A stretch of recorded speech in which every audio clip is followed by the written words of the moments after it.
Aklat ng Eksodo 20. Mula uno. At sinalita ng Diyos ang lahat ng salitang ito na sinasabi, Ako ang Panginoon mong Diyos na naglabas sa iyo sa lupain ng Ehipto, sa bahay ng pagkaalipin. Huwag kang magkakaroon ng ibang mga Diyos sa harap ko.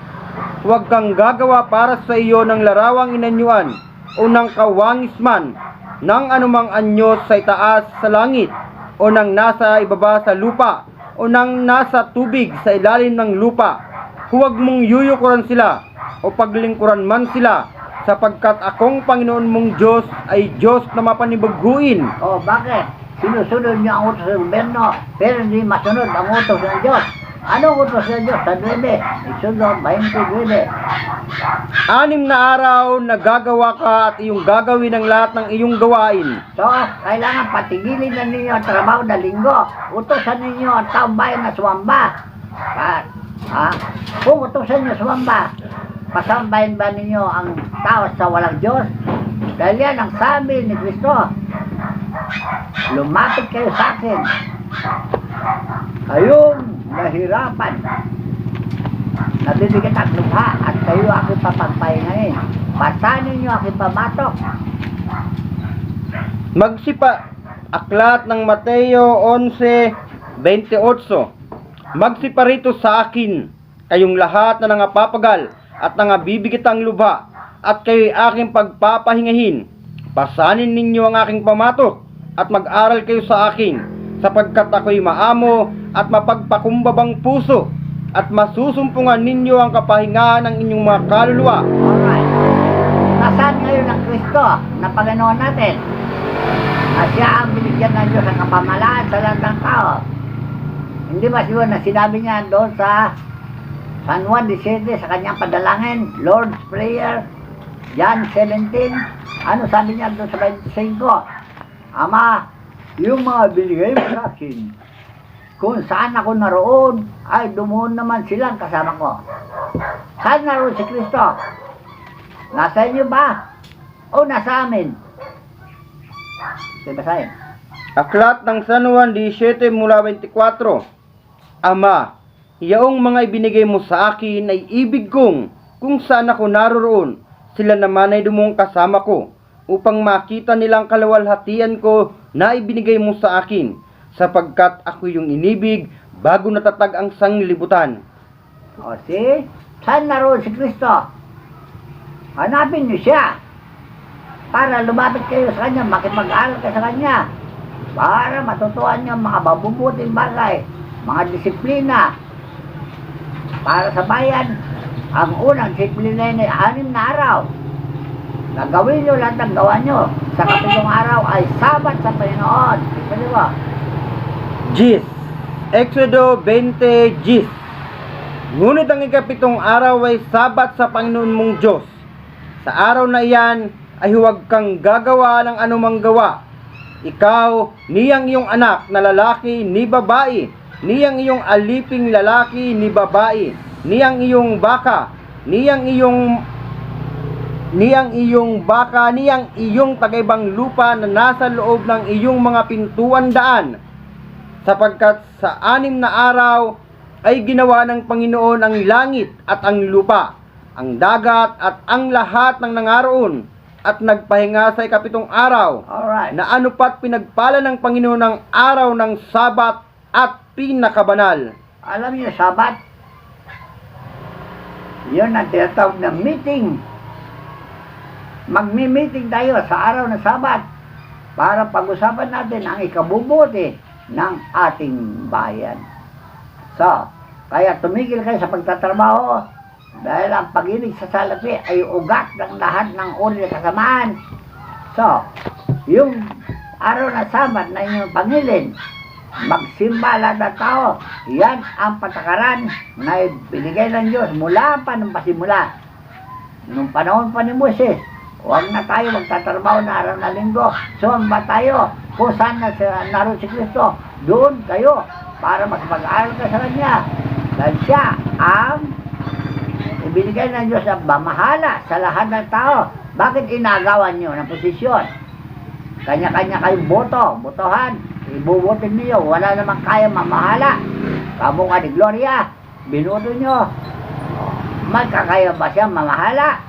Magbigay ng kapayapaan? So, wala. Si Kristo lang ang mapagbigay ng kapayapaan. Dahil yan ang sugo ng Diyos sa kanyang kapanahunan. At sa ating kapanahunan, ang sugo ng Diyos ay itong mga nagsasalita ngayon sa inyo upang ituwid ang inyong kamalian. Dahil ang kamalian ninyo, yan pangungurap ng pera ng bayan ay bawal. Dahil ang Pilipinas, sabi sa inyo, pinakamayaman sa lahat ng mga bansa. Dahil kanya ang Bangko sa Switzerland na mayroong pondong 70 tinulada na ginto na yan ang ginagawa niyong pera. Pero sabihin niyo, Pilipinas ay naghihirap at humiram ng pera. Panluluko yan sa mga tao na wala nakakalam mabuti. Kaya ayaw ni Miranda na buksan ang kayamanan dahil sa inyo. Kinukurap lang ninyo kasi. Ayan si Miranda, oh. Pakinggan niyo mabuti. Dahil yan ang matapat na alagan ng Diyos. Eduardo Miranda. Alright. Marami pang tapat. Kamukha ni Len Agno ng California. Kamukha ni Ned Jimenez ng Canada. A vlogger. At dinideliver niya ang aking mga message sa mga pamunuan. Nanunod naman kayo. Pero hindi nyo magawa. So lumapit na kayo. Para tayo magkaisa na. Magkaisa na akala dahil yan ang gusto ng Diyos. Pilipos 2:1. Magkaisa ng prinsipyo. Magkaisa ng layunin para sa kapayapaan. Dahil yung awit kinakanta ngayon ni sino kumanta yan? Awit na yan, We Are the World. Hindi ba yung singer na negro? Michael Jackson. Michael Jackson.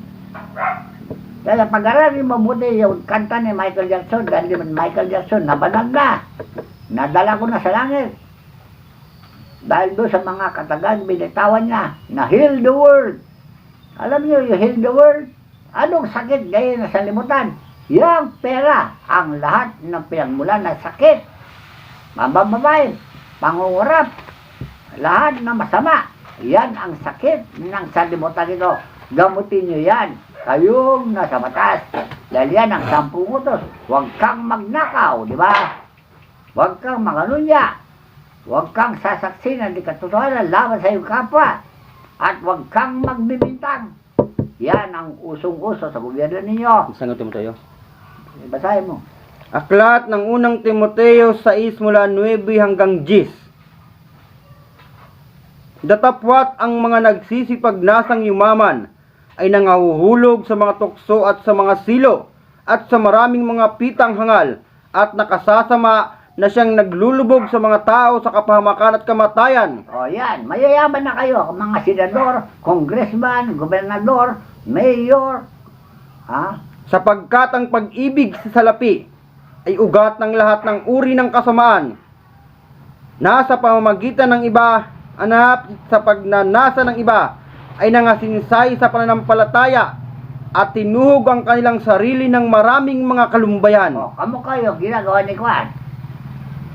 Alis, go. Mayaman na yan. So, bakit nakalusot siya? Alis, go. Kamukha ni sino yung pastor? Kibuloy. Kibuloy. Mayaman na yan dahil nagdasa siyang yumaman at nahulog siya ng patibong ng demonyo dahil yan ang utos ng demonyo kay Jesus sa Matthew 4:8. Aklat ng Mateo 4:8. Muling dinala siya ng dyablo sa isang bundok na lubhang mataas at ipinamalas sa kanyang lahat ng mga karehan sa sanlibutan at ang kaluwalhatian nila. At sinabi niya sa kanya, lahat ng mga bagay na ito ay ibibigay ko sa iyo kung ikaw ay magpapatira pa at sasambahin mo ako. Sino nahulog sa tukso ng demonyo? Hindi ba si Kibuloy, Iglesia ni Cristo, Romano Katoliko, nahulog sa patibong ng demonyo. Yumaman sila sa pamagitan ng teknik na ginagawa nila sa pagsamba. Ginawa nila ang relihiyon na negosyo. So, kayong nasa gobyerno, yan ang pairalin nyo sa utos na huwag magsaksi ng di katotohanan. Kasi nagsaksi, nilililang nila ang mga tao walang malay. Nandun sa Roma. 16, 17. Ano yung unahin? Nagsudo yung Roma muna. Tingnan niyo yung may kabahabag. Roma.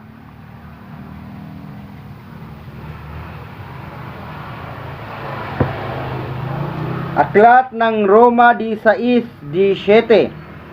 At ngayon ipinamaman ni ko sa inyo mga kapatid, natandaan ninyo yaong mga pinanggagalingan ng pagkakabahabahagi at ng mga katitisuran laban sa mga aral na inyong pag-aralan, at kayo'y magsilayo sa kanila, sapagkat ang mga gayon ay hindi nagsisipaglingkod sa Kristong Panginoon, kundi sa kanilang sariling tiyan, at sa pamamagitan ng kanilang mabubuting pananalita at maiinam na mga talumpati, ay dinadaya ang mga puso ng mga walang malay. Well, nangumpisa na yung Papa ng Roma dahil sa kasinungalingan na ipinahira niya sa Romano Katoliko. Pero hindi naman niya ipinalaganap sa buong daigdig ang kanyang pagsisisi para sa ganun marinig. Dahil nung year 1911, meron lang pari na demanda sa gobyerno at nagbulta siya. Ewan ko kung ano ang pangalan, nakalimutan ko na. Ramirez, ang pangalan niya noon. Dahil sa kawalan niya, nire-read niya ang mga batang babae, mga madre. Kasi siya ay nademanda. Ngayon, pinagpapatuloy pa rin yung ganong ugali. So, alisin nyo yung mga ugali na yan. Dahil bawal yan sa 10 Commandments.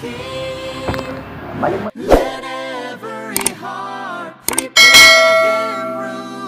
And heaven and nature sing